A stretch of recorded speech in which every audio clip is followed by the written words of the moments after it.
Okay, this is the OpenVPN video. Let's get started. So we go to System and Package Manager. We need to know that the export module is installed, which is OpenVPN Client Export. And then we need to make sure that our certificate is created. So we've already got our CA that we created earlier. So we need to create a new certificate and we'll call it OpenVPN. That's our CA.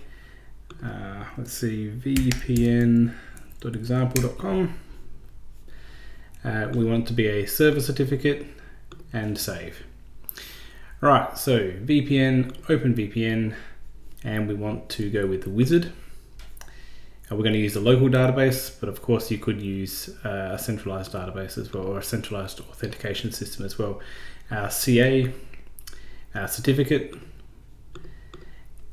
and we want to listen on the WAN interface. The only real change we need to make here is the network, the VPN networks, make this different to what you've got at both ends of the VPN.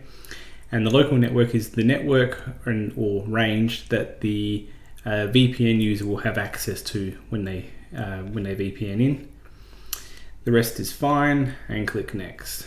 The VPN rules, firewall rules, we want automatically created, and then we hit finished. Okay, so now if we go to client export, go right down to the bottom, we don't see any users and we can't export them. So we need to go to user database.